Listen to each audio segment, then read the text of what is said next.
today. After all, many of us here are users of French waters, especially the Med. Amelie and Ornella lead the Marine Environment Department at the Prefecture in Toulon. Between themselves, Amelie and Ornella, they bring a valued expertise both on board vessels and in policy development. And at the PYA, we have worked with Amelie and Ornella on environmental matters and anchoring issues, as you can imagine. And I often tend to think that they only work on the yachting industry, but as it so happened, our sector is a very small part of everything they do, from safety at sea, policing, defense, usage of French territorial waters, trade fishing, and all the other activities. And personally, I've been very impressed by the extremely high professional standard I've seen at the Prefecture Maritime, and in the name of the professional yacht crew, I thank you for presenting to us today. Over to you.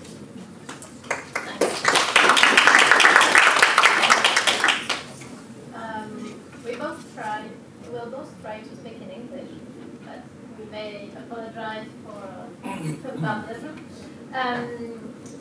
First, I would just like to highlight the Maritime Traffic Authority, since you may have only heard about through the anchorage regulations around the Mediterranean waters, French Mediterranean waters. But in fact, this French Maritime Authority has got several other responsibilities, and France is a huge maritime area. Even if 97% is located overseas, but it means that we need to protect it, organize it, and to respond also to international requirements. And we also got marine economy that values wars, which is more, for instance, than aeronautics or telecom. And this world economy and this world maritime is growing, and we are witnessing the huge ships that are bigger and bigger. Also the development of sea tourism, cruise, even yacht industry. Also the development of exploitation of natural resources, the future sea wind energy, even in the Mediterranean coast, along what we call Occitanie. But also the huge development of illicit activities. And so in order to protect and to address such challenge, we have historically the French Maritime Prefect. It is at sea a single authority, despite on Earth you get several administrations. At sea you've got only one, that is the Maritime Prefect. So he has a very, very wide range of activity, and he is a marine officer, but for his prefect competency, he's got civilians and military officers in a special department. And among his mission, he has the search and rescue of life at sea, as you know. He also has the mission of fighting against marine pollution, also ship salvage operations, so such like we had a few years ago. We had also last year to save the yacht Reine d'Azur, which burned around the Levant, jetty from Toulon. And he has got now a new mission. He is also what we now call a prefect governor of the marine area. It applies the regulation of uses and conflict prevention, and for that we use planification tools. And it also now implies the protection of maritime environment. That's why we set up all these anchorage regulations in order to protect seagrass and Occitanie. All right, continue.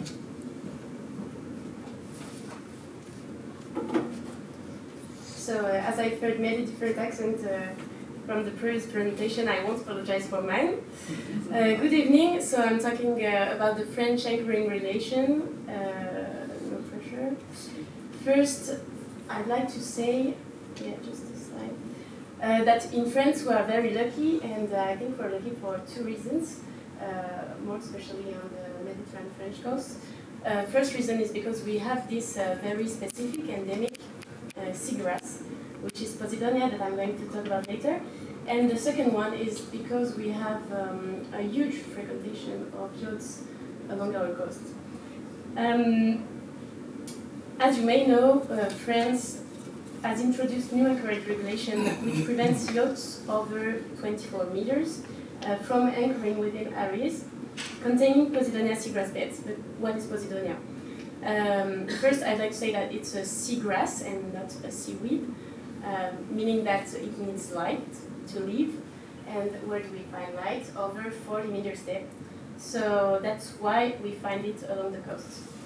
It's also called the lung of the Mediterranean Sea because it keeps carbon and releases oxygen, much more than the Amazonian forest, for instance.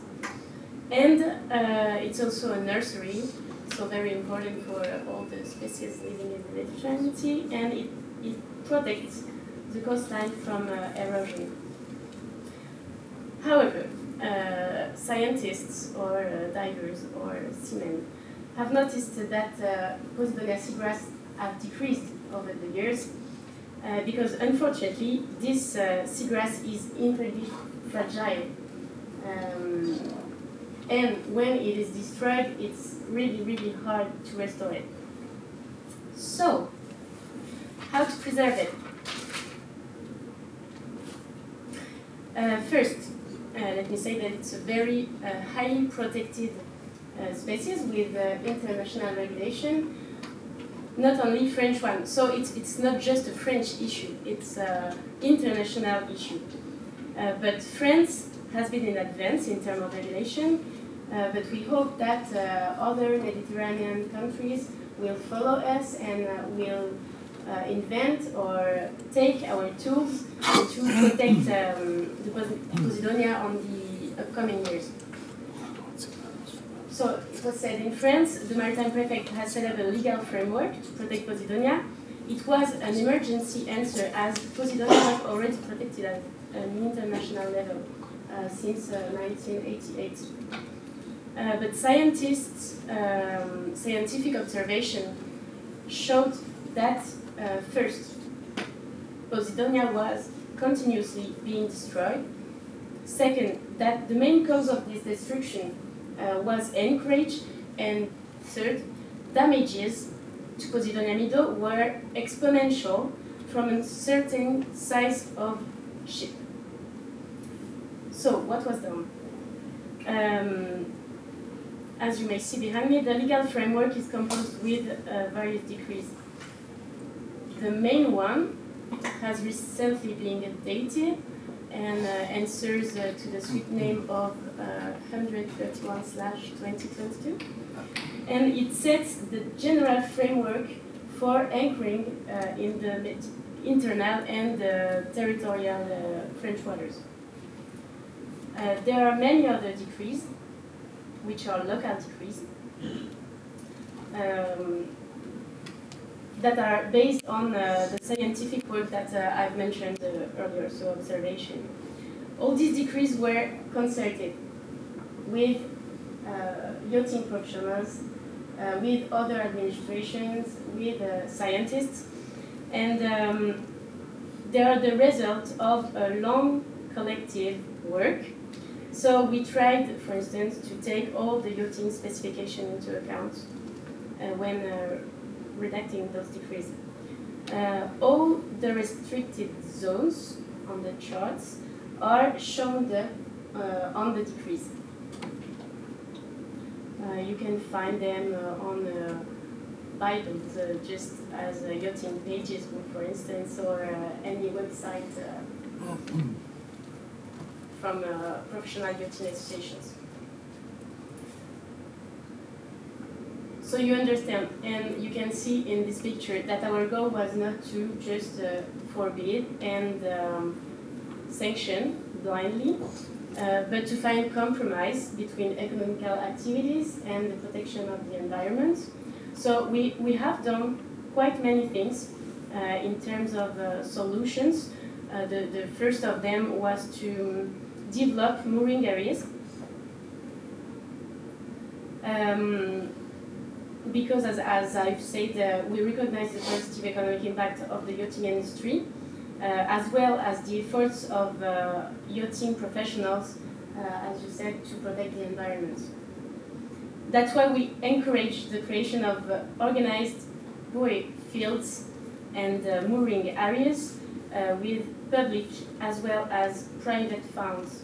But it's very complicated. It takes money, it takes time, and it's the French administration, so it's even more complicated. Can we quote you on that? Not me personally, but Madame Chardin will. Okay, so that's why we really encourage the creation of organized areas. And in this picture, you can see one of the 15 on the paper, actually it's 6, one of the 6 mooring buoys that have been installed this summer along the French Riviera for yachts up to 70 meters. Thanks overall. Meters overall. Very important, this one. Similar ones exist in the south of Corsica, and we hope there should be more in the upcoming years. We also work on navigation tools in order for yacht captains to know where they can anchor. We attempt to speed up the creation and development of official tool led by Champ Office. Meanwhile, we have a free tool, a free application, which is frequently updated, which is called Donia, that you may know, and which shows exactly where Posidonia habitat is, and which shows now the regulated areas as well. And in the future, which will show the mooring routes that you can find on the website. So, to conclude my part, the main advice I could tell you, if you don't know the regulation, is to anchor far from the coast, where you can find waters over 40 meters deep. But still, we try to communicate a lot on what's regulated, why it's regulated, and most of all, we try to find solutions. And there are more environmental issues and more regulations to come, so I will leave for again to this channel. You've probably noticed, maybe not, there has been a decree at the end of this summer that limits the time of mooring up to 72 hours. It is not only for yachts, for commercial or routine exploitation with a crew on board, with guests on board. We did this. We took this regulation to have a tool to take away all these ships that are mooring and anchored with anybody on board for a long, long time, even the owner is not is in Paris or everywhere in France, and the boat is left at anchor like a car in a parking space. So we took this regulation in order to have to be able to take them off. That's why, and to find them. And we now, for a few days, we now have quite a lot of wind, and because of that, we have quite. This week, we have six ships coming along the shore. So we will try. Yeah, they ripped off their anchor. So we have now a tool to find the owner and to get rid of this illegal mooring. That's why.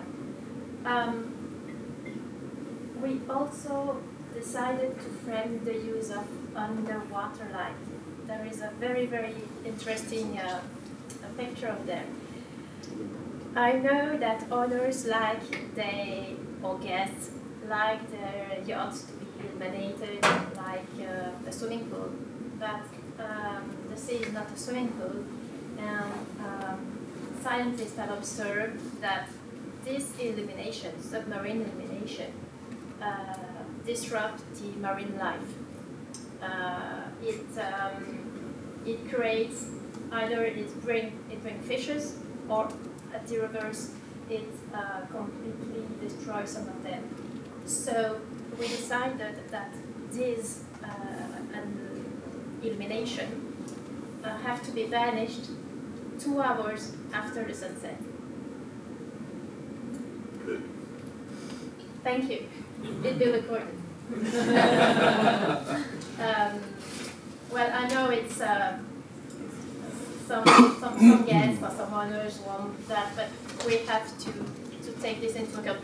In a port, you can have your lights because you are not under the Maritime Prefect authority, but at sea, it's only 2 hours after the sunset.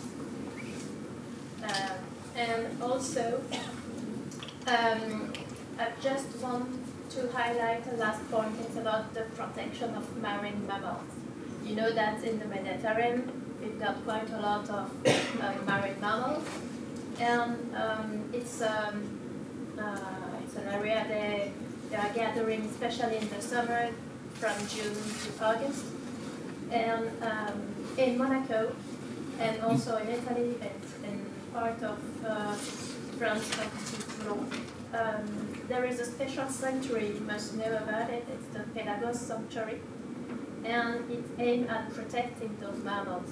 It's about 90,000 square kilometers. It's a protection, and as a member of this agreement, France has set up a specific regulation of the Mediterranean coast. You can approach the mammals. You can admire them as long as you are not approaching them too quickly, coming too close, or making too much noise. And also the swim wet, it's now forbidden, to swim with mammals. I know that there are companies that offers a unique experience with swimming with mammals. It is forbidden, and it's also forbidden to approach the mammal less than 100 meters. And we decided to apply these rules all over the Mediterranean coast, so that somebody that is taking his boat or having an experience with seeing a mammal will have the same regulation in Monaco, in Italy, and all over the French coast. It is forbidden to cross them less than 100 meters. That's all.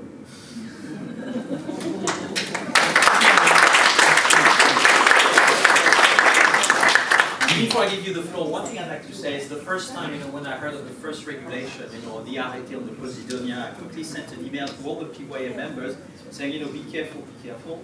And I got a lot of emails back saying, Christophe, we know what Posidonia is. We don't want to destroy it. This is where we live with our yachts. So, the industry is very well aware of that. Couple of questions. These two new regulations on the water lights and the mammals, have they been published? Are they just about to be? No, the water lights have been published since summer 2021. Okay. But we don't have, we didn't make much of publicity because there were the decree on Posidonia and we didn't want to mix it. But when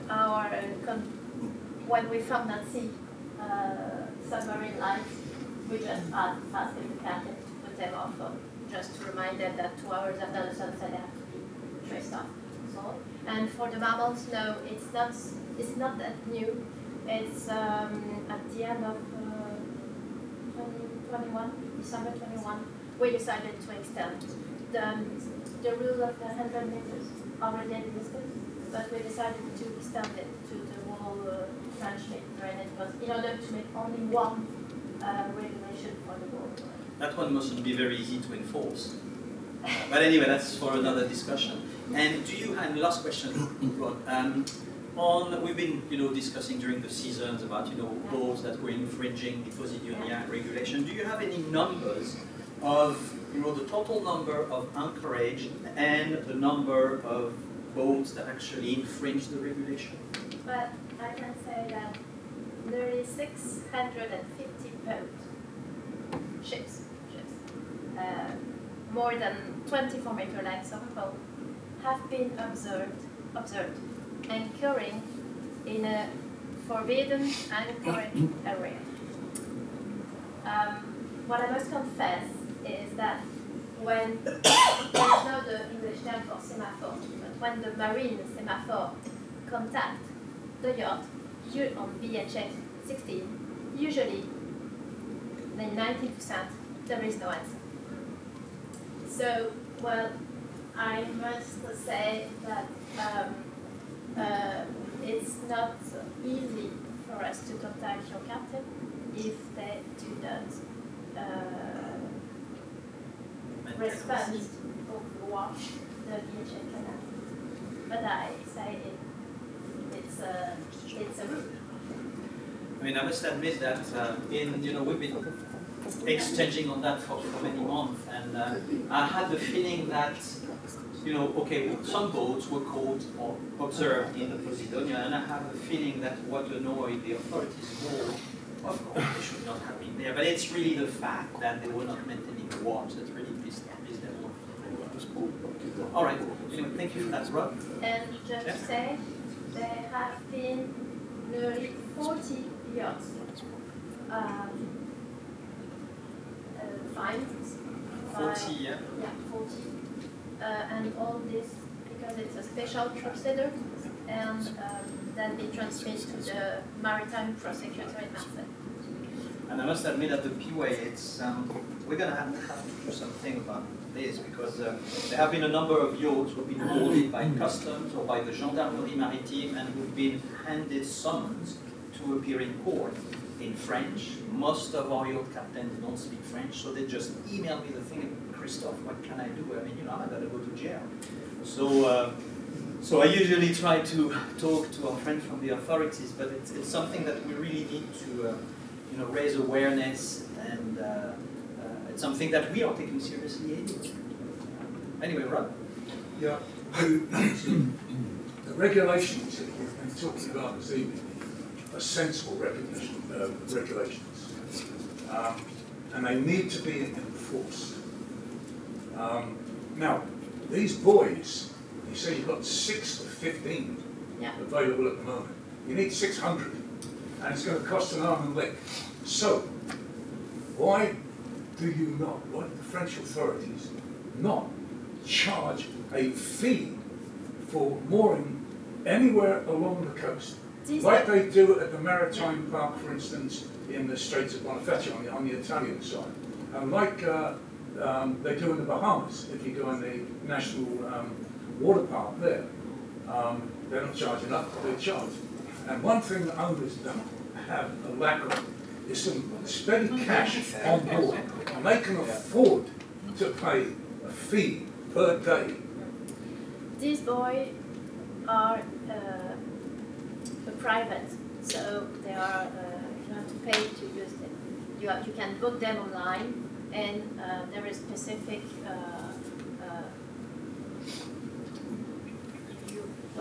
it's not Specific mechanism to there is to rent it, and those are it's a society called Donia Mooring that put on these buoys, and you have to pay to use them. What we intended to do is that this type of buoy will multiply.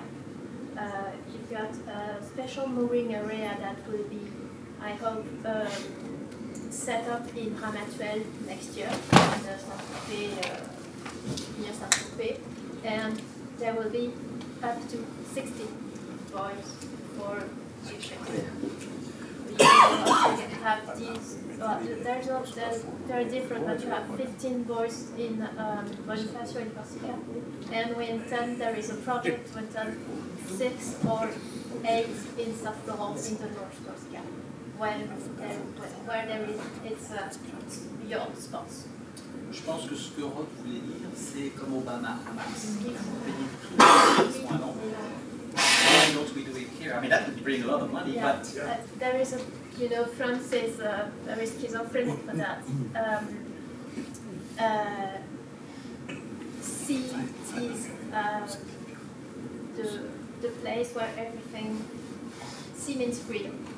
Sea means nothing to pay, etc. So even if for the smallest boat we don't find them, the French French local community. The French local communities that set up a mooring area do not want to fine, because if they fine, the tourists will go on the both sides. It's very difficult to explain to a mayor, to a local authority, that the best way to expand the mooring area is to fine and to get money from this. It's very, very difficult because it's not in the ground. Well, okay, let the locals use their local waters and find all these damn foreigners. It is what's going to happen, because this type of buoys is very expensive, and only a private company can afford and can put them on. So, in fact, you have two systems. The one for the smaller boat, which is free, and the other one for the biggest ship that is have to pay. Couple of comments. Thierry Voisin keeps saying that I'm English because I work for PYA. You've become French. And interestingly, the first meeting I had at the Prefecture Maritime, I remember the prefect saying one thing, you know, the principle on French waters is freedom of passage, it's free and whatever, which is very strange to hear from the French administration, but that's a fact. And the other comment I wanted to make, so you said that there were, what, 600, almost 700 boats, yachts, caught in the sea. Those codes. Well, seen, yeah, because you don't have the resource. No. I think that compared to the humongous amount of boats that have been, you know, traveling in the season, it's a fairly small. It's better than the last season. It's still very. So I think the professional yachting industry is actually doing its job pretty well. Right. Any thoughts? I was just going to say that Donia is one of the best things that has happened. Because as a captain, you can actually look real time and have the up-to-date information. So that is a good tool, and I think that's the use of that has probably made a difference as to how many people are without the tools.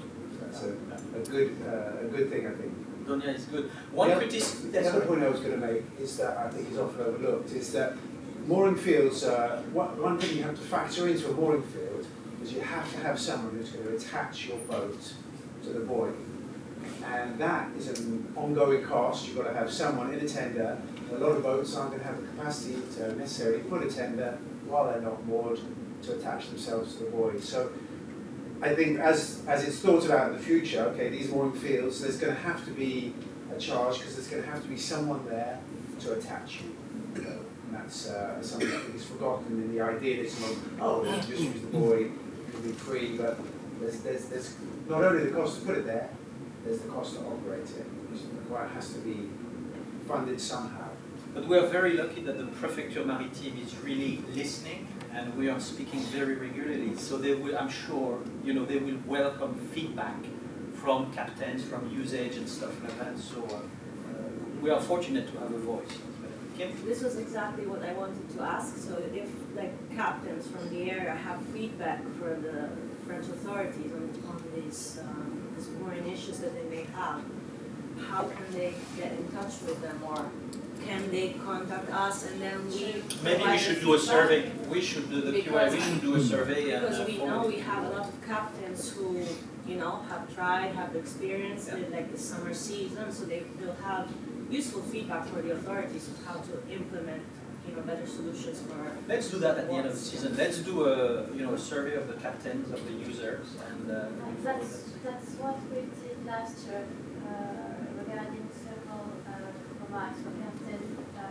tip there is a big mooring area that is authorized, and up to this season, the speed was not limited around. So there were many boats and ships going faster and faster. So many captains told us it will be better if along the bay close it and say the speed limit is 10 knots. That's what we did. So we can adapt the regulation. Any other question at the back? Yeah. The owner of my boat lost the will to live this summer and started to tell me that to ignore the anchoring regulations because nobody takes any notice of them and to switch the radio off. For him, a fine is just pocket money, but he doesn't think about the consequences for me, and I know I've got friends who've been asked to do the same thing.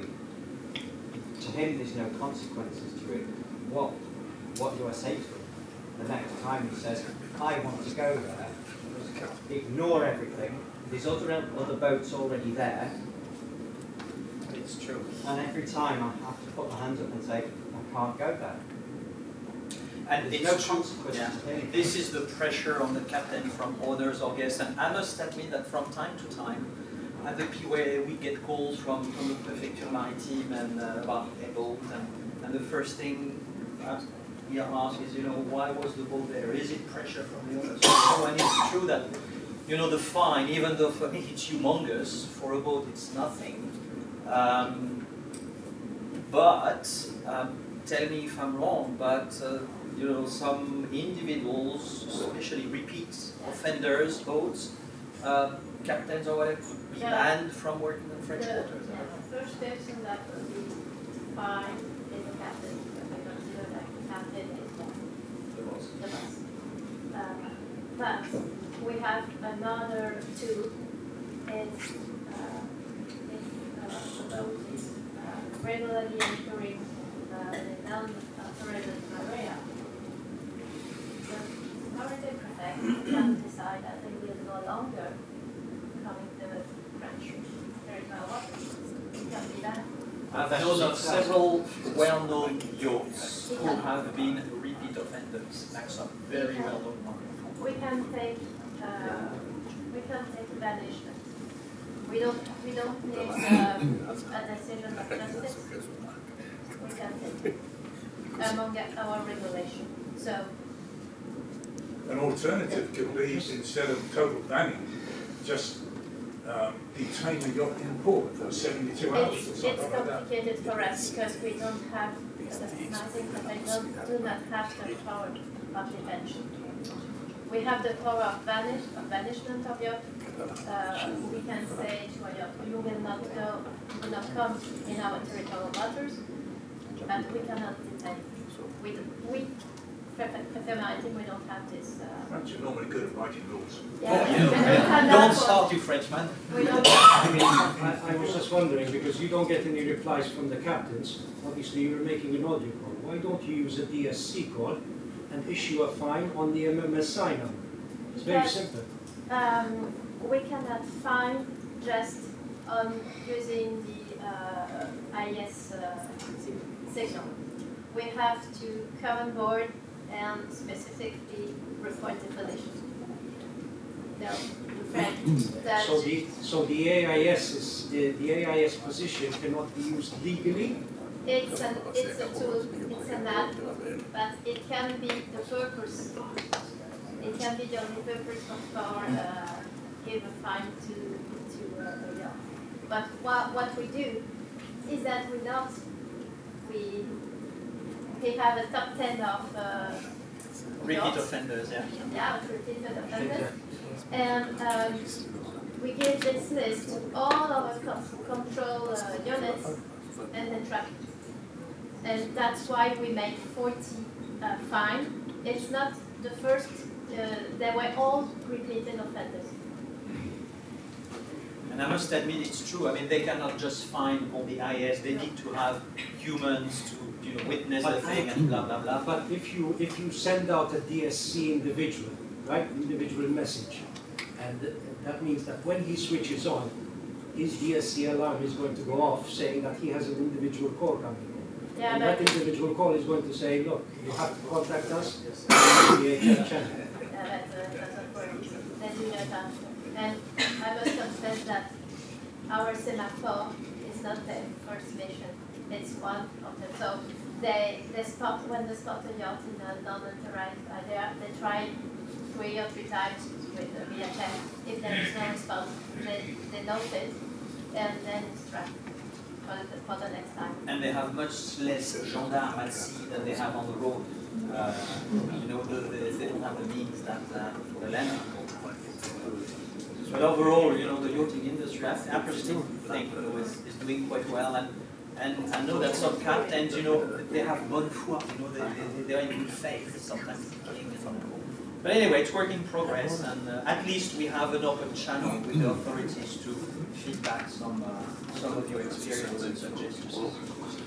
Any other questions? Yes, please. Oh, now you can think about what they did in Spain. They started many years ago to...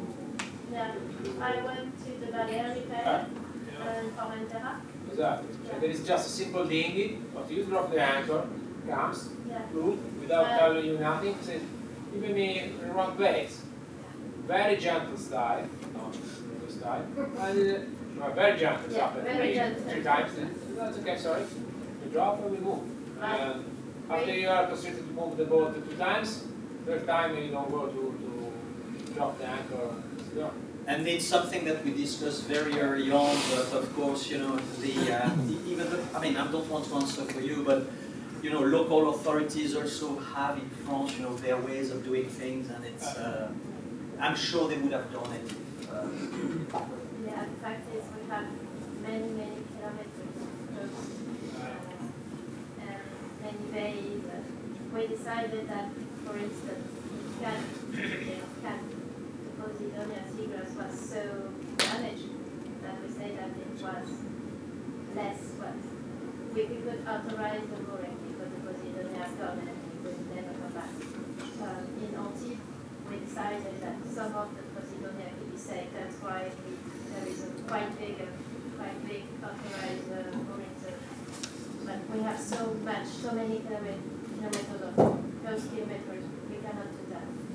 It's okay for a little island when there is no mesh, but we cannot do that. I have one final question. Yesterday, when I came back home to Cannes from Monaco, I saw there was a big warship in Antibes, and then there was a big warship in the Bay of Cannes. Are you prepared something? You should know that there is something in Ukrainian. There is also the